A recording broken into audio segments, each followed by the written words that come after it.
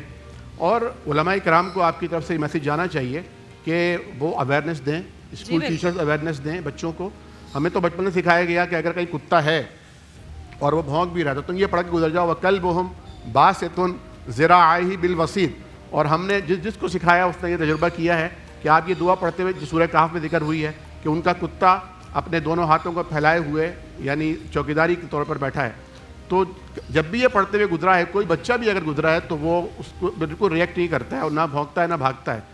اور یہ اویئرنیس کی ضرورت ہے, اصل میں ہمارے تو اویئرنیس ہی نہیں ہے نا. جانوروں سے پیار کس طرح کرنا ہے یہ بچپن سے بچوں کو سکھائیں. ایک سوال آیا ہے, میں چاہتی ہوں اگر اس میں سب, تاکہ ہم جلدی سارے پہلے اس میں ایک چیز ایڈ کر لیں, وہ صرف مختصر ایڈ کرتا ہوں. اس میں دیکھیں ایک کام یہ ہو سکتا ہے کہ اس کو جو کتے ہیں نا, ان کو پکڑ کر ان کنٹریز کو ہم ایکسپورٹ کر سکتے ہیں جہاں پہ وہاں پر ان کی کوئی یوٹیلائزیشن موجود ہے. بالخصوص چائنا اس کی بہت بڑی مارکیٹ ہے.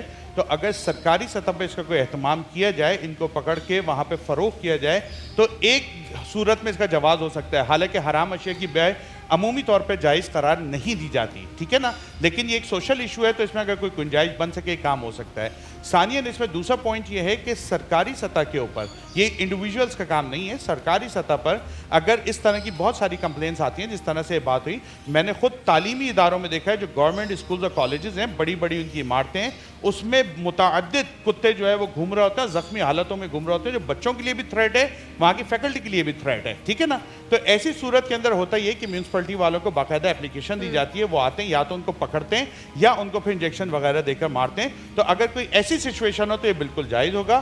ہاں, فرد ذاتی کیپیسٹی کے اندر یہ نہیں ہے کہ وہ گن لے کر گھومتا رہے اور جگہ جگہ کتے نظر آئے تو شوٹ کرتا رہے. فرد کی سطح پر نہیں ہوگا, سرکاری سطح پر یہ کام کیا جا سکتا ہے. فضل سبحان صاحب یہ بھی, اور اس پر بھی بتائیے گا. ایک اور سوال آیا ہے, بہت میری ذاتی طور پر مجھے لگتا ہے بہت امپورٹنٹ ہے. بچی نے ایک انسٹاگرام پہ مجھے سوال بھیجا ہے, وہ کہہ رہی ہیں کہ کیا ٹک ٹاک لائیو کی کمائی حلال ہے یا حرام ہے؟ ٹک ٹاک یہ وقفے کے بعد پوچھ لیں فضل سبحان صاحب, وقفے کے بعد, تاکہ آپ کو پورا ٹائم ملے. اور یہ ہے بھی بہت امپورٹنٹ, لاہور اس کے مضافات میں اذان مغرب کا وقت ہوا چاہتا ہے. بریک کے بعد حاضر ہوں. ویلکم بیک, ایک بار پھر خوش آمدید. اور جہاں سے ہم بریک پر جانے سے پہلے آپ کو بتا کر گئے تھے کہ فضل سبحان صاحب نے ایک جواب دینا تھا. طاہرہ, آپ کی آواز یہاں آ رہی ہے اور کچھ ایک چیٹرنگ بھی ہو رہی ہے, جزاک اللہ. فضل سبحان صاحب, ٹک ٹاک لائیو کی کمائی, ویسے تو ہم اوور آل سوشل میڈیا کی کمائی پر بھی اس پر پچھلے سال بھی بات کر چکے ہیں, لیکن جو بچی نے مجھ سے پوچھا انسٹاگرام پہ, وہ ٹک ٹاک لائیو کی کمائی کے بارے میں, کیا حلال ہے یا حرام؟ بسم اللہ الرحمن الرحیم. دیکھیں, رسول اللہ صلی اللہ علیہ وسلم کا فرمان ہے, لِكُلِّ أُمَّةٍ فِتْنَةٌ وَفِتْنَةُ أُمَّتِي الْمَالِ. ہر امت کے لیے ایک خاص چیز فتنے کا سبب ہوتی ہے, میری امت کے فتنے کا سبب مال ہوگا. اچھا, اسی لیے قیامت کے قریب ایسا زمانہ آئے گا, بہت کم لوگ سود کے ذرات سے اور شبہات سے بچ پائیں گے. اسی لیے سود یا کسی بھی حرام کو ری نیم کرنے سے وہ چیز حلال نہیں ہوتی. ٹک ٹاک لائیو ہو یا دیگر سوشل میڈیا پلیٹ فارمز یا ای لرننگ پلیٹ فارمز ہو, اس میں بنیادی طور پر ایک تو میوزک, دوسرا خواتین کی تصاویر, تیسرا فحاشی اور یانیت کو پروموٹ کرنا. پیسے کمانے کے لیے گھریلو خواتین بھی پتہ نہیں کیا کیا انداز اختیار کرتی ہیں, یہاں تک کہ بوڑھے لوگ صرف پیسہ کمانے کی غرض سے وہ اپنی معاشرتی اقدار کو ملیامیٹ کرتے ہیں، اپنی مسلم آئیڈینٹی اور تشخص کو پامال کرتے ہیں۔ ہم اپنے آنے والے بچوں کو کیا ٹرین سیٹ کر کے دے رہے ہیں، اور جس طرح بھی بات ہوئی کہ اس میں گفٹ کے نام پر لاکھوں روپے دیے جاتے ہیں، تو کوئی کسی کو لاکھوں کا گفٹ کیوں دے گا؟ اس کے پیچھے اس کا ایجنڈا ہوگا، اس کے پیچھے معاشرے میں اس کی اسلام کے خلاف کوئی نیگیٹیوٹی ہوگی۔ دیکھیں ابو الحسن ندوی رحمۃ اللہ علیہ نے سورۃ الکہف کی تفسیر لکھی اور اس کا نام رکھا معرکہ ایمان اور مادیت، ایمان اور مادیت کا ٹاکرا۔ اس میں لکھا ہے کہ مسلمانوں کے زوال کی سب سے بڑی وجہ انفاق فی سبیل اللہ کے راستے میں خرچ کرنا چھوڑ دیا۔ اللہ کے راستے میں خرچ کرنا کیوں چھوڑا؟ تعیش، عیش و عشرت کی وجہ سے۔ جب انسان سہولیات اور مراعات کے چکر میں پڑتا ہے، جو لاکھوں ہیں یہ آپ اچھے کام میں یوز کر سکتے تھے، لیکن آپ نے وہاں وہ لگژری لائف اسٹائل کے چکر میں پیسے کمانے کے لیے ادھر ادھر ہاتھ مارتے ہیں۔ اسی لیے یہ شریعت کی نظر میں، یعنی آپ کہہ رہے ہیں کہ کمائی حرام ہے لیکن جو خرچ کر رہا ہے وہ بھی غلط ہے، دونوں طرف سے ظاہر سی بات ہے۔ اچھا اسی میں ٹک ٹاک پہ بہت ساری ایسی ویڈیوز بھی ہوتی ہیں جو دینی اعتبار سے بہت اچھی ہوتی ہیں، رمضان کے اندر اتنی وائرل ہوئی بھی ہوتی ہیں، کیا وہ بھی غلط ہیں پھر؟ دیکھیں انما الاعمال بالنیات، اعمال کا دار و مدار نیت پر ہے۔ اب جیسے خلا کی بات بھی ہوئی تھی نا، تو وہاں بھی نیتوں ہر کو، چیز میں نیت والا فیکٹر ہے، نیتوں کو کنسیڈر کیا جاتا ہے۔ جہاں پر 78% ایکسٹرا میریٹل افیئرز کی بات ہوئی، وہاں پر یہ بھی تو ہیں کہ مردوں کی طرف سے خواتین پر وائلنس اور تشدد ہوتا ہے۔ میں ایک مسجد کا امام ہوں، ہزاروں لوگ ہم سے مسائل ڈسکس کرتے ہیں۔ جب بھی ہم سیٹل ڈسپیوٹ کے لیے جاتے ہیں تو وہاں مرد یہ چاہتا ہے کہ میری بیوی رابعہ بصریہ بنے، کسی غیر محرم کو نہ دیکھے، اور یہی مرد مختلف عورتوں سے تعلقات قائم کر رہا ہوتا ہے، یہ بدنظری کر رہا ہوتا ہے۔ تو اسی لیے وہاں پر شریعت نے جو خلا کا اختیار دیا، آپشن دیا، انزل الناس منازلہم، لوگوں کو ان کے سٹیٹس کے مطابق ڈیل کیا جائے، تو ایک عالم کی بات ایک خاص سیناریو میں ہوتی ہے، لیکن حدیث پاک میں جو اجازت اس عورت کو دی گئی، تو ایسی عورتیں وہ بے شمار ہیں جن کے مرد نان نفقہ نہیں دیتے، جن کے مرد اور عورتوں سے ناجائز تعلقات قائم کر کے ان کو جلانے کے لیے اپنی وہ چیٹ دکھاتے بھی ہیں۔ اسی لیے عورتوں کو جو حق شریعت نے دیا ہے وہ ہم ان سے نہیں دے سکتے۔ اور حدیث پاک میں تو یہاں تک فرمایا تم میں سب سے بہتر وہ ہیں جو اپنے گھر والوں کے لیے بہتر ہو۔ اور آخری بات میں وائنڈ اپ کرتے ہوئے ضرور کہوں گا کہ عورت تو وہ ذات ہیں جس کی سفارش رب نے قرآن میں کی، عاشروہن بالمعروف، ان کے ساتھ اچھا سلوک کرو۔ تو اسی لیے اگر ہر زاویے سے بات عوام کے سامنے آئے گی، مرد یہ پوچھے کہ بیوی کا مجھ پر کیا حق ہے، اور بیوی یہ پوچھے کہ مرد کا مجھ پر کیا حق ہے۔ یہاں پر دانش بھائی اگر یہ پوچھیں گے مردوں کے عورتوں پر حقوق کیا ہے، اور رابعہ بہن پوچھے گی کہ جی عورتوں کے مردوں پر حقوق کیا ہے، قرآن کہتا ہے علیکم انفسکم، تم پر لازم ہے اپنے نفسوں کی اصلاح۔ میں یہ مسئلے مفتیوں سے پوچھوں کہ میرے باپ کا مجھ پر، میری بیوی کا مجھ پر، میری اولاد کا مجھ پر، میرے مقتدیوں کا مجھ پر کیا حق ہے، تو معاشرہ سدھار کی طرف چلا جائے۔ کیا بات ہے، یہ لائیو کال ہے ہمارے ساتھ۔ ہلو، السلام علیکم۔ وعلیکم السلام جی، کون کہاں سے بات کر رہا ہے؟ میں کراچی سے بات کر رہا ہوں۔ میرا سوال یہ ہے کہ جیسے 5 روزہ تراویح ہوتی ہے، 10 روزہ ہوتی ہے، 15 روزہ ہوتی ہے، تو یہ تراویح ہم پڑھ لیں تو ہماری تراویح کمپلیٹ ہو جائے گی یا بعد میں پڑھنا بھی ضروری ہے، کیونکہ قرآن تو ہم پورا سن لیں گے؟ تو اس حوالے سے مجھے تھوڑا گائیڈ کر دیں۔ بالکل صحیح، 5-6 دن میں جو تراویح ختم ہو جاتی ہے، ہم پورا قرآن جب ختم کر لیتے ہیں تو کیا باقی دنوں میں تراویح پڑھنا ضروری ہے یا نہیں؟ میں پوچھنا چاہوں۔ بسم اللہ الرحمن الرحیم۔ تراویح جو ہے وہ رمضان المبارک کی ایک خاص عبادت ہے، اور یوں سمجھ لیجیے کہ ایک بونس ہے۔ عام طور پر نبی کریم صلی اللہ علیہ وسلم کا معمول تھا کہ آپ ہر روز رات کا آخری پہر عبادت کرتے تھے، صحابہ کرام بھی کرتے تھے، اور یہ اللہ تعالیٰ کی طرف سے خاص تحفہ ہوتا ہے جو تہجد کی نماز کہلاتی ہے، قیام اللیل کہلاتا ہے۔ لیکن عام طور پر لوگوں کو گھریلو کام ہوتے ہیں، معاش کی ذمہ داریاں ہوتی ہیں، پھر نفسانی آرام، نفس تو آرام چاہتا ہے، تو نہیں اٹھ پاتے اور نہیں پڑھ پاتے. تو اللہ تعالیٰ نے رمضان المبارک عطا فرمایا ہے, اور اس میں وہ جو رات کی تہجد ہے وہ پھر ارلی آ جاتی ہے کہ آپ عشاء کی نماز پڑھ رہے ہیں, اس کے ساتھ ہی آپ تراویح بھی پڑھ لیجئے. تو تراویح اللہ تعالیٰ کی طرف سے ایک بہت بڑا, یعنی وہ آپ سمجھ لیں بونس والا سسٹم ہے کہ عام دنوں میں جو آپ کو فرض کا ثواب مل رہا ہے, رمضان میں آپ کو نوافل کا وہ ثواب عطا ہو جاتا ہے.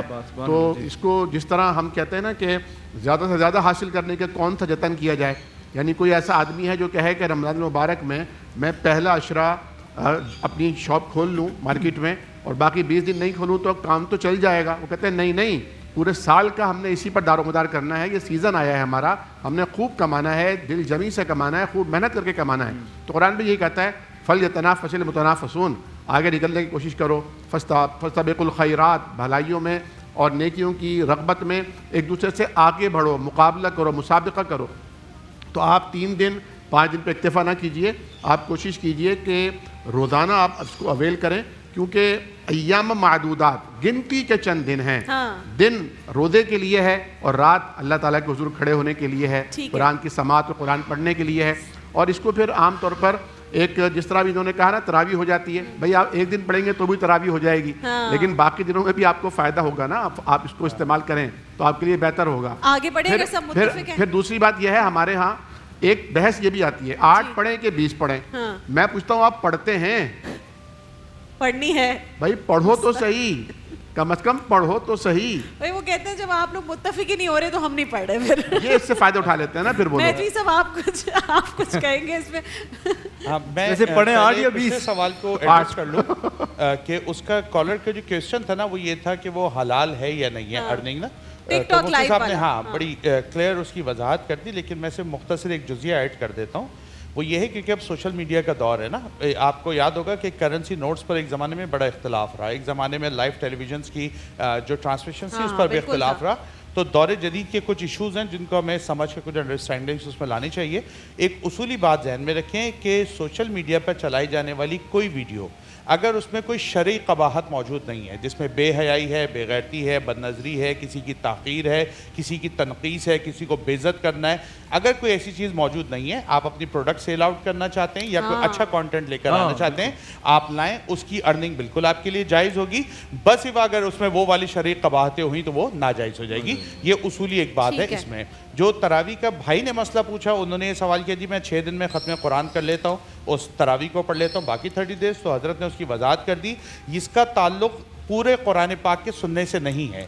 پورا قرآن سننا الگ فضیلت کی بات ہے, اور 30 دن یا 29 دن پوری تراویح پڑھنا یہ الگ مسئلہ ہے. ٹھیک ہے نا. تو آپ نے اگر 6 دن میں قرآن پاک کا تکملہ کر لیا, بہت اچھی بات ہے, بٹ اٹ ڈزنٹ مینس کہ 24 days جو ہے آپ آزاد ہیں, آپ کو 24 دن کی تراویح پڑھنی پڑے گی. آپ اپنے طور پہ پوری پڑھنی پڑے گی, اس میں پوری پڑھنی پڑے گی. دیکھیں 20 کی جو تعداد ہے ہمارے یہاں جو اہل سنت والجماعت ہے اس میں اس کو پروموٹ کیا جاتا ہے کہ آپ 20 پڑھیں, لیکن اگر کوئی 8 پڑھ لیتا ہے, 12 پڑھ لیتا ہے, اور ہمارے فقہاء نے تو 24, 28, 40 اور 42 تک کا ہنسا دیا ہوا ہے کہ اگر آپ کے پاس وسعت ہے آپ اتنی تعداد میں پڑھیں اور زیادہ سے زیادہ ثواب کو حاصل کر سکیں. چلو ہماری بچت اچھا یہاں یہ تراویح کے اوپر چھوٹی سی بات ہے کہ جو 6 روزہ یا 10 روزہ تراویح اکثر ہوتی ہے, اس میں ایک بات کا خیال رکھا جائے, وہ قرآن اتنا جلدی پڑھتے ہیں کہ فرمایا رب قارئ القرآن والقرآن یلعن, بہت سے قرآن پڑھنے والے قرآن پڑھتے ہیں, قرآن ان پر لعنت کرتا ہے. رتل القرآن ترتیلا ای جود القرآن تجویدا, قرآن کو تجوید سے پڑھنا کہ ایک ایک حرف پڑھنے والے کو بھی سمجھ میں آئے, سننے والے کو بھی سمجھ میں آئے, اور اس کو بوجھ نہ سمجھے. 5ویں پارے کے آخری رکوع میں منافقین کی ایک نشانی یہ ہے اذا قاموا الی الصلاۃ قاموا کسالا, جب نماز کے لیے کھڑے ہوتے ہیں سستی کے ساتھ, گویا کہ ان کی کمر ٹوٹی ہوئی ہے. یعنی اگر وہ اپنی ڈیوٹی میں 10 گھنٹے بھی کھڑا رہتا ہے, یوٹیلیٹی اسٹور پر چیز سستی لینے کے لیے گھنٹوں کھڑا رہتا ہے, تراویح کے لیے وہ بیٹھے رہتے ہیں, پہلی رکعت میں جیسے ہی رکوع ہونے لگتا ہے وہ آ کر رکوع میں شامل ہوتے ہیں. تو اس کو بوجھ نہ سمجھیے, اس کو عبادت سمجھیے, اور روحانیت کے ساتھ آپ نماز اور تراویح کو ادا کیجئے.